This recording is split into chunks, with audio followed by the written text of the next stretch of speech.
안녕하세요. 마가복음 13장 시작합니다. 13장은 종말에 관한 말씀입니다. 예수께서 성전에서 나가실 때 제자 중 하나가 예루살렘 성전을 가리키며 선생님이여 보소서 이 돌들이 어떠하며 이 건물들이 어떠하니이까? 라고 묻습니다. 예루살렘 성전이 크고 화려하게 지어졌기 때문에 예루살렘의 자랑인 이 건축물이 어떠하냐고 묻는 겁니다. 하지만 예수님은 이 큰 건물들을 보느냐? 돌 하나도 돌 위에 남지 않고 다 무너뜨려지리라 라고 하셨습니다. 예루살렘 성전은 유대인들의 자랑이었지만 이것은 헤롯 대왕이 유대인들의 환심을 사기 위해 지은 건물일 뿐입니다. 예루살렘 성전은 주후 70년에 로마에 의해 완전히 무너지게 되었고요.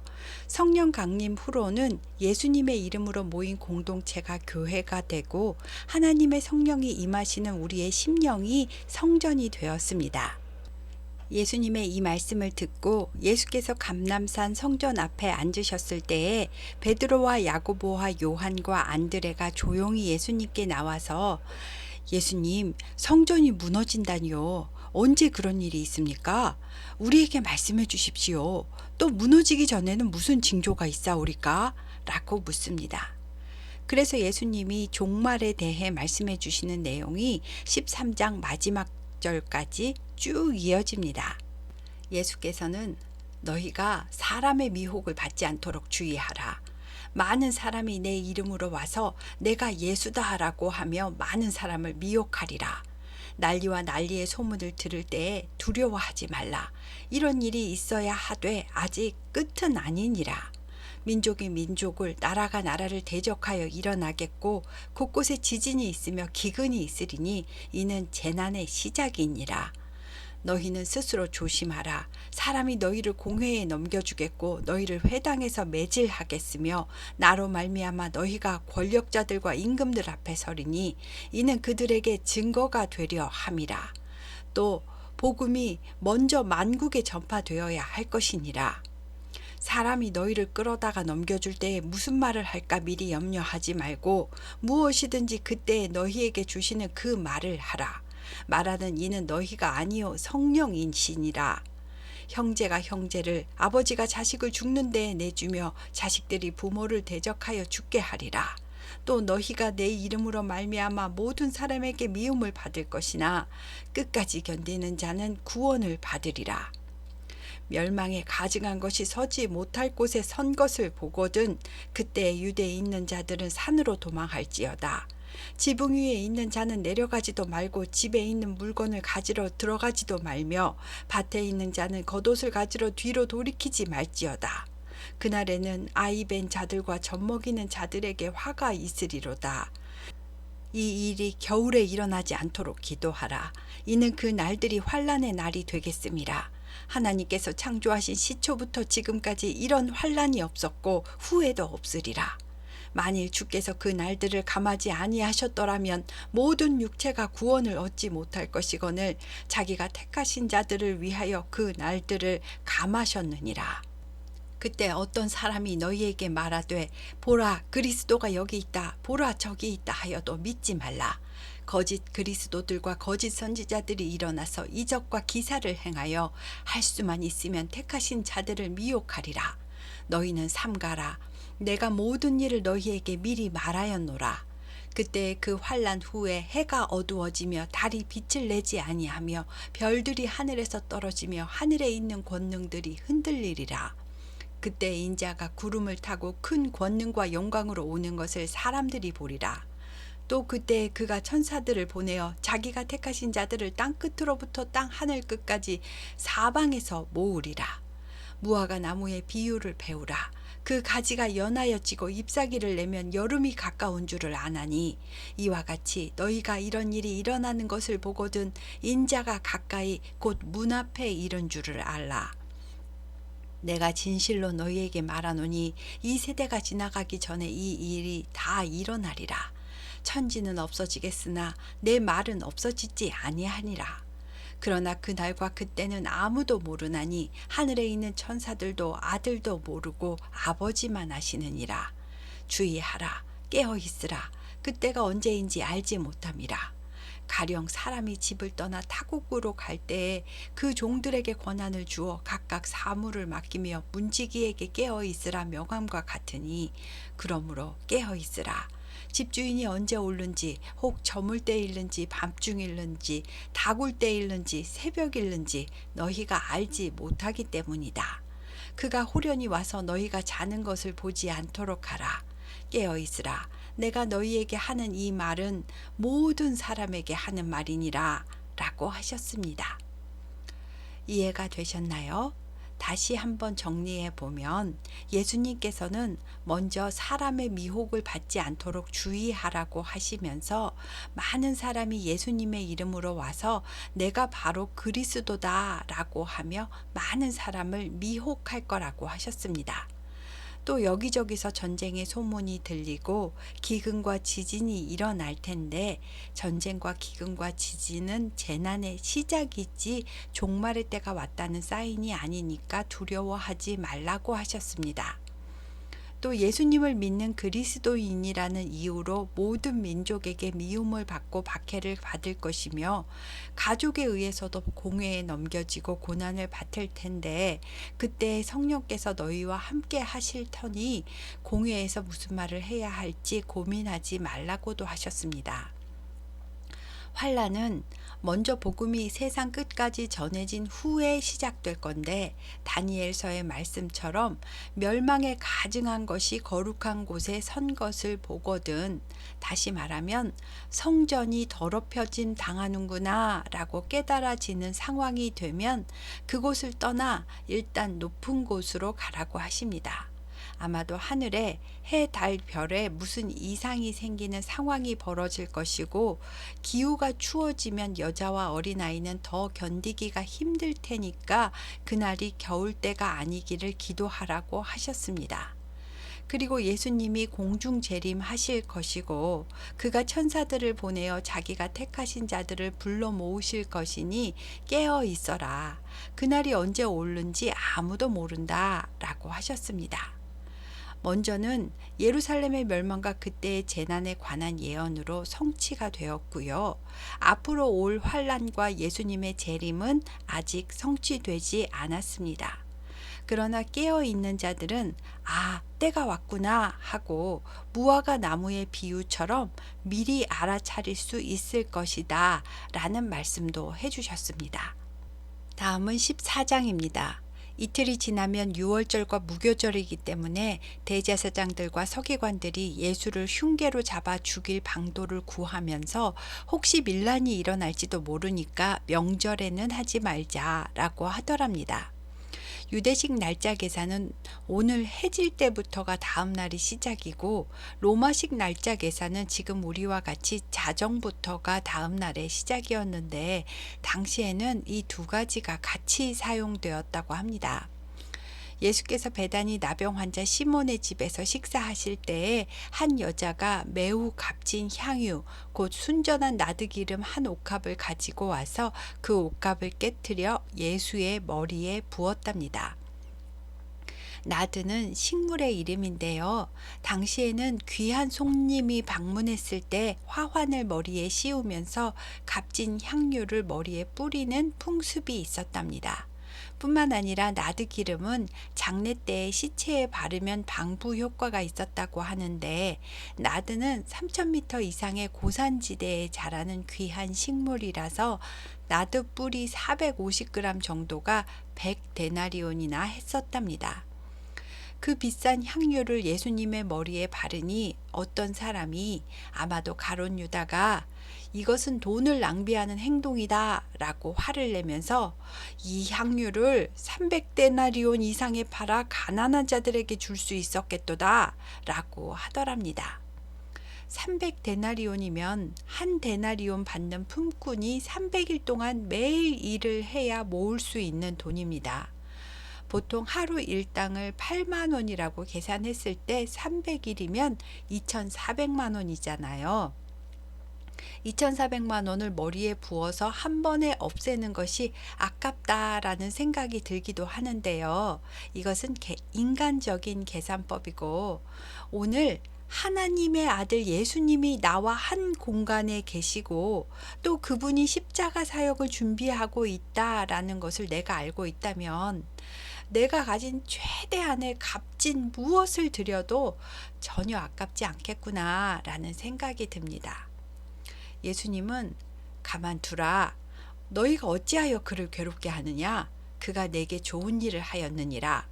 가난한 자들은 항상 너희와 함께 있으니 아무 때라도 원하는 대로 도울 수 있거니와 나는 너희와 항상 함께 있지 아니하리라. 그는 힘을 다하여 내 몸에 향유를 부어 내 장례를 미리 준비하였느니라. 내가 진실로 너희에게 이르노니 온 천하에 어디서든지 복음이 전파되는 곳에는 이 여자가 행한 일도 말하여 그를 기억하리라 라고 하셨습니다. 그 후 12제자 중 하나인 가룟 유다가 예수를 넘겨주려고 대제사장들에게 갔다고 하니 이 일로 가룟 유다가 시험이 든 것 같습니다. 대제사장과 장로들은 기뻐하여 돈을 주기로 약속했고 유다는 그때부터 예수님을 넘겨줄 기회를 찾더랍니다. 무교절의 첫날 곧 유월절 양 잡는 날에 제자들이 예수님께 선생님, 우리가 어디로 가서 선생님께서 유월절 음식 잡수시게 준비하기를 원하시나이까? 라고 물었고 예수님은 제자 중에 둘을 보내시며 성 안으로 들어가면 물 한 동이를 가지고 가는 사람이 있을 것이다. 그럼 그 자를 따라가서 그의 집으로 들어가 그 집주인에게 선생님이 제자들과 함께 유월절 음식 먹을 객실이 있느냐고 묻거라.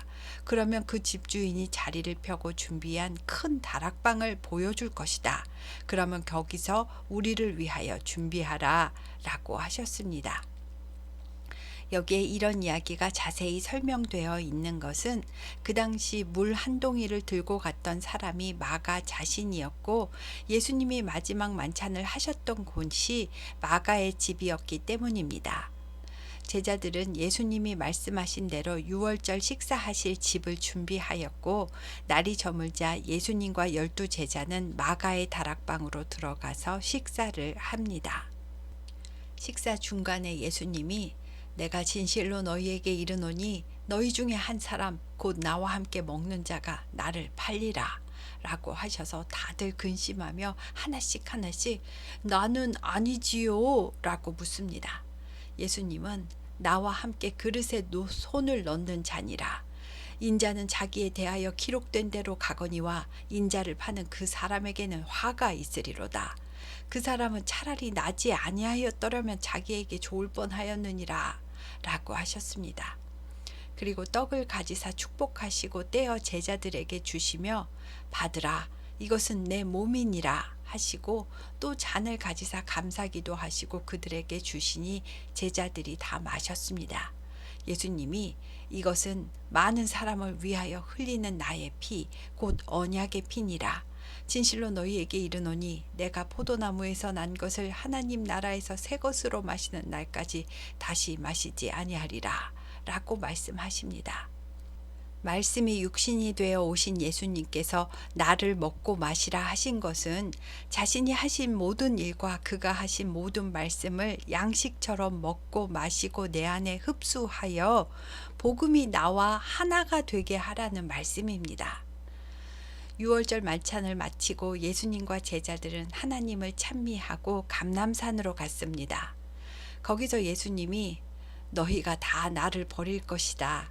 이는 스가랴 13장 7절에 기록된 것처럼 내가 목자를 치리니 양들이 흩어지리라 라는 말씀을 이루려 함이니라. 그러나 내가 살아난 후에는 너희보다 먼저 갈릴리로 가리라 라고 말씀하십니다. 베드로가 모두가 다 예수님을 버릴지라도 나는 그리하지 않겠나이다 라고 하니 내가 진실로 내게 이르노니 오늘 이 밤 닭이 2번 울기 전에 내가 3번 나를 부인하리라 라고 하셨고 아닙니다. 내가 주와 함께 죽을지언정 주를 부인하지 않겠나이다 라고 힘있게 말하더랍니다. 그리고 모든 제자들도 다 그렇게 말했답니다. 감람산 동쪽 벽이 있는 아래쪽에는 겟세마네라는 곳이 있는데요. 겟세마네에 도착해서 예수님이 제자들에게 내가 기도할 동안에 너희는 여기 앉아 있어라 하시고 베드로와 야고보와 요한을 데리고 조금 더 떨어진 곳으로 가셨습니다.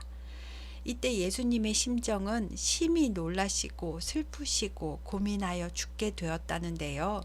십자가에 달릴 것이 무서워서가 아니라 흠 없으신 예수님께서 모든 인류의 더러운 죄를 뒤집어 써야 하는 것에 대한 강한 거부감이었을 것으로 생각됩니다. 베드로가 야고보와 요한에게 내가 기도할 동안에 너희도 깨어 있어라 하시고 조금 나가사 하나님께 엎드려 기도하시기를 아빠 아버지여 아버지께서는 모든 것이 가능하오니 이 잔을 내게서 옮기시옵소서. 그러나 나의 원대로 마시옵고 아버지의 원대로 하옵소서 라고 기도하셨습니다. 여기서 아빠는 한국어가 아니고요. 아람어로 아버지라는 뜻입니다. 그리고 와서 보니 제자들이 자고 있어서 시몬아 자느냐? 내가 1시간도 깨어 있을 수 없더냐? 시험에 들지 않게 깨어 있어 기도하라. 마음에는 원이로되 육신이 약하도다 하시고 다시 나아가사 동일한 말씀으로 기도하시고 다시 오셨는데 제자들이 또 자고 있습니다. 제자들도 너무 죄송했지만 많이 피곤해서 눈이 저절로 감겼던 것 같습니다. 예수님은 3번째 나아가 기도하고 오셨고 제자들에게 이제는 자고 쉬라. 그만 되었다. 때가 왔다. 보라 인자가 죄인의 손에 팔리느니라 라고 하시며 일어나거라 함께 가자. 보라 나를 파는 자가 가까이 왔느니라 라고 하십니다. 예수께서 이 말씀을 하실 때에 곧 가룟 유다가 왔는데요. 대제사장들과 서기관들과 장로들에게서 파송된 칼과 몽둥이를 든 무리와 함께 와서 예수님께 랍비여 라고 하며 입을 맞춥니다. 유다가 내게 입 맞추는 자가 예수니까 그를 붙잡으라고 이미 군호를 짜고 와서 이렇게 행동하는 겁니다. 그래서 검과 몽치를 든 무리가 예수님을 붙잡았고 베드로가 칼을 꺼내어 예수님을 붙잡은 대제사장의 종 말고의 귀를 쳐서 떨어뜨렸습니다. 마가복음에는 나오지 않지만 예수님은 말고의 귀를 다시 붙여주시며 칼을 쓰는 자는 칼로 망한다고 하셨습니다.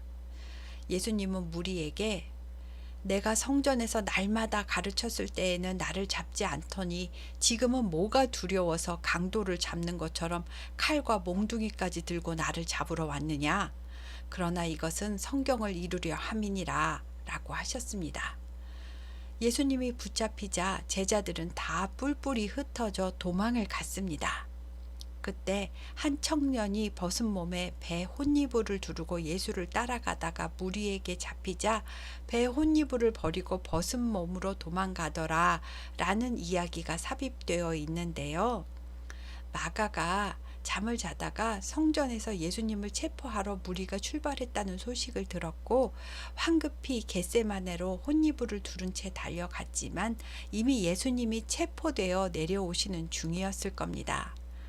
제자들은 다 도망갔고 마간의 집은 성 안에 있으니까 체포된 예수님 뒤를 같이 따라오다가 무리가 마가를 잡으니까 놀라서 배 혼이불을 버리고 벗은 몸으로 도망을 갔다라고 마가 자신이 그 현장에 있었고 내가 확실히 보았다라는 것을 증명하기 위해 이 글을 삽입한 것으로 보고 있습니다. 무리는 예수님을 끌고 대제사장의 집으로 갔습니다.